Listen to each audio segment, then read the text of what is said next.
Hello, everybody. We are here for a new podcast with Tom Hart, who is the president and CEO of InterAction, the largest alliance of US-based international non-governmental organizations, NGOs. So, Tom, my first question is, can you introduce yourself and your organization? Thank you. Thanks, Claudio. I'm really glad to be here. Yeah, Tom Hart, as you said, President and CEO of InterAction, which is the US-based international nonprofits working on humanitarian, global health, and development all around the world, located in Washington, D.C. InterAction does two things. We create a platform for our members to come together, to learn from each other, to lean on each other, to partner, collaborate on all sorts of their work around the world. And it also, InterAction provides a collective voice to policymakers here in the United States, as well as the United Nations and multilateral system, particularly on humanitarian assistance. I spent, before coming here, 2 years and a couple months ago, I spent 20 years at the One Campaign. I helped get it started long ago when it was quite small, and thrilled to see how it grew over the years, focusing on advocacy on global health and development. Very good. So you spent 20 years at one campaign before moving to Interaction. What drew you to this role, and what did you understand about the sector that made you say yes? I was drawn to the role because the sector is filled with remarkable organizations and remarkable people doing even more remarkable work. And I don't mean that as flattery. I was very inspired by the work that I saw being done operationally all around the world. At one, where I am still a ardent fan and supporter of the One Campaign, we focused on policy change, and that work really centered in national capitals. I wanted to work with organizations that were operational on the ground, and particularly in the humanitarian field, which was a part of our system that I didn't know as well. And I've been thrilled to understand it better and really be inspired by the work of humanitarians all around the world. The second thing beyond inspiration was I felt like my knowledge of bipartisan politics in Washington and being a student of advocacy would be helpful to for the sector at a moment where I felt like, after 20 years of pretty strong bipartisan support, many of our champions were leaving Congress. Public support had begun to erode, and I felt like we needed to strengthen our sector's political game. And looking at the millions of Americans that support InterAction members every day through their donations and their volunteerism, I felt like this sector was at risk of punching below its political weight, and I was excited to help it increase its political influence. Not in a partisan way, but frankly to rebuild some of the bipartisan support that we have relied on for so long.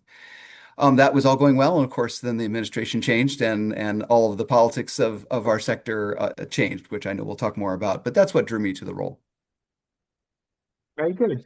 So, about the situation, Interaction is representing over 150 member organizations at one of the most disruptive moments in recent memory.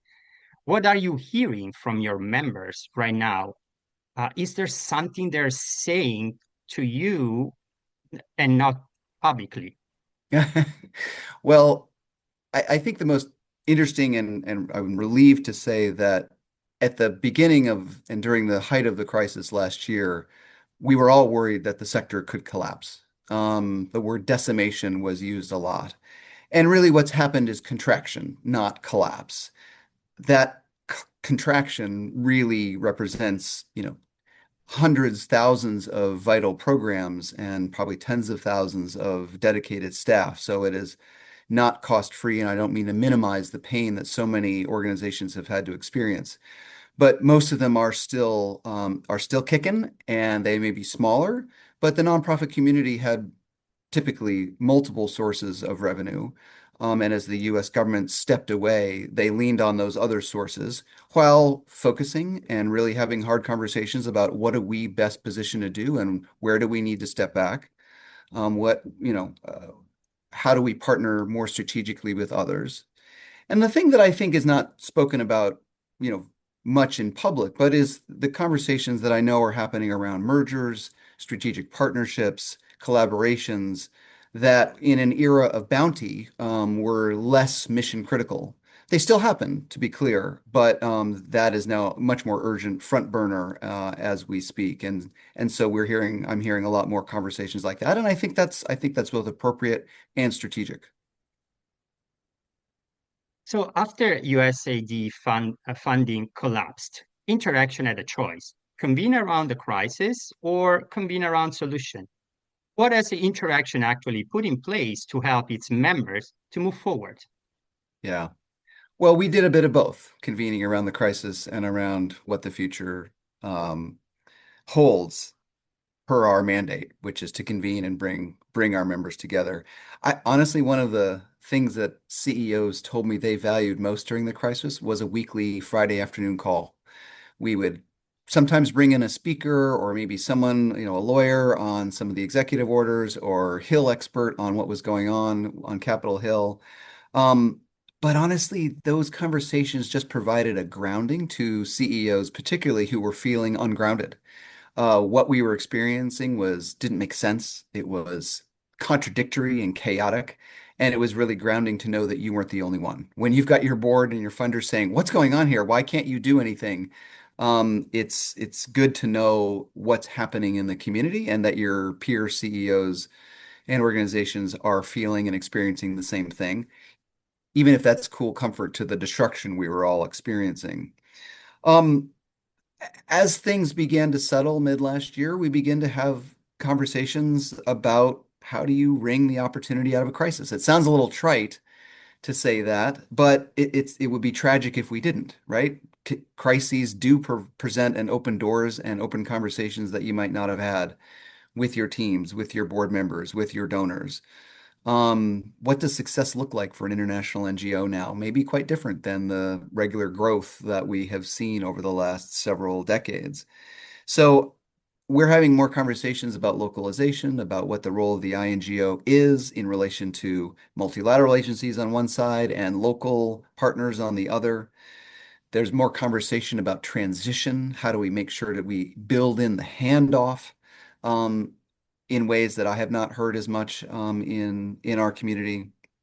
And I also think there's a real recognition that we need to rebuild public trust and support.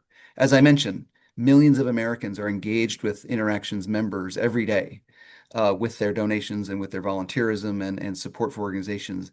There's a need to both organize and coordinate, but also mobilize to give a more permissive environment in Washington and reestablish that bipartisan support from the constituencies that we're in touch with. So you highlighted this community. InterAction is a membership organization. Does a crisis like this clarify or complicate what your members actually need from you? That's a great question. Clearly, both. It definitely complicates things, and rightly so. In a crisis, it was and it felt very chaotic. Different organizations, different members needed different things.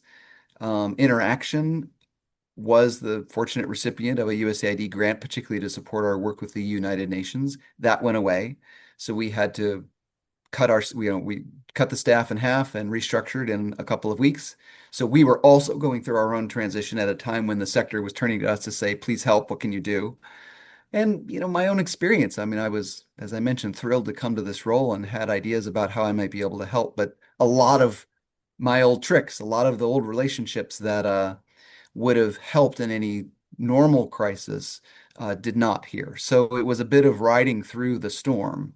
And of course, any president's first 6 months is the president's most influential. And we saw even members of Congress and senators unable to make a difference and a dent. So we had to be humble about what we could do. Um, but again, it is clarifying that we need to provide that convening space for folks to lean on each other and a clarifying voice. As I did, once we sort of picked ourselves off the floor, I did an huge amount of media to explain the impact of the cuts, to talk about what's happening to the sector, to talk about the danger we felt was present given the choices being made, and then also to help try to rebuild some relationship with the administration in a different way to continue programs that we could, and we're still in that process. The April 14th event at InterAction headquarters is titled Beyond Grants, the Money Problem. What do you hope the 30 senior practitioner in that room walk away thinking or doing differently?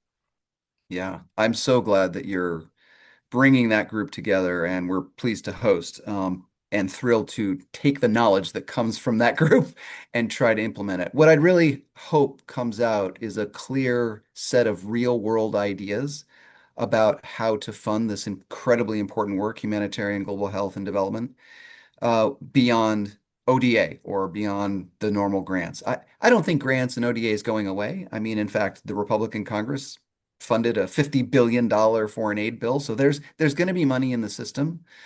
But the United States, at least in the short to medium term, is a much less reliable partner. And with the expanded Mexico City policy in order to receive U.S. foreign assistance, many nonprofits will choose not to partner with the United States or feel like that they can't. Um, so we're in real need of alternative sources of financing, innovative ideas, and whether that's, well, I am certainly no expert. One reason I'm thrilled that you're having that session, but whether it's impact bonds or other innovative financing mechanisms, talking with the multilateral development banks, which I'm going to be doing with the World Bank in our community next month. I hope, and again, I hope it isn't just an academic exercise, like here are things that some people have done. No, let's focus on how do you create funding sources for what are essentially programs for public good.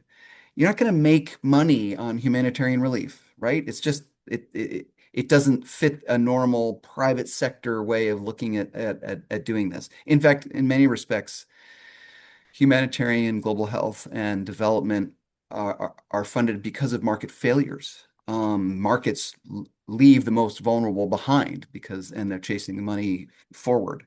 So we need to find ways to fund fund those public goods in different ways. So that's really what I hope. So, do you see this event on April 14th as one-time conversation or a start of something InterAction wants to build on? Oh, we definitely want to build on it. I have CEOs telling me every day that what can we do to help think about fundraising beyond U.S. government grants. Um, and they're hungry for this advice and for this thinking. So I see this as very much as the start of a conversation, and I hope a very fruitful one. Very good. My last question. When do you imagine InterAction members 5 years from now? What does financial resilience actually look like for them? Yeah. Um, well, I hope and I expect that they will be serving more people with more steps to the handover built in, probably smaller, probably should be smaller. The sector has shrunk, and I don't expect it to return. Even with the return of funding, I don't expect it to return to where it was because we need to Yeah. be doing things in a different way. And that's not to suggest that there was inefficiency and bloat. I think that accusation is wrong. Nonprofits are lean and efficient and better connected to local communities than all the other alternatives. But I do see a changing role for the international NGO in the system, and I think I'm excited to see how it innovates. Honestly, people always talk about, oh, private sector is so innovative. Boy, I have seen the greatest innovation, resilience, creativity, entrepreneurship from nonprofits because they don't have anything. They're working on very, thin margins and mission driven, and always there's more need. So yeah, I do think that I'm excited to see what comes. But there's one big asterisk, which is a lot of what happens in the next 5 years is out of our control. The plight of the neediest people in the world is primarily driven by war and environmental shocks and other shocks. And there are not humanitarian and development solutions to humanitarian and development problems, right? You can't provide more food assistance. You need to You need political solutions, diplomatic solutions to end wars and create stability where people can thrive. So we have to acknowledge that as well as encourage those who believe deeply in diplomacy and peacemaking, so that we can do our jobs and hopefully make that handover and build and respect the dignity of the people we're serving. So this interview comes to an end. Tom, is there any topic or subject that we haven't touched and you would like to talk about before we end this podcast? Maybe I'll just reemphasize my enthusiasm for the conversation of beyond grants. And I've talked mostly about the US government. ODA is being cut all around the world. The UK, France, Germany, and the United States are the biggest donors on the planet, and they're all cutting. In fact, the United States is cutting less as a percentage than the UK, United Kingdom. That's not well understood, because there's a more polite face, I guess, on the UK cuts. Here it feels rather harsh. So we need to understand that even if we solve the problem or mitigate the problems here, they exist all around the world, and it's going to be a real challenge for organizations like the ones represented by InterAction, as well as nonprofit communities and local communities all around the world to fund the kind of programs that people need, as well as sort of build the resilience and local funding and support that we all are building for. So I think this is a really timely conversation, and I just want to thank you again, Claudio, for doing it. Very good. Tom, thank you for your time and for the insights. And I look forward to see you in person on April 14th at the InterAction headquarters. Great. Thanks so much again.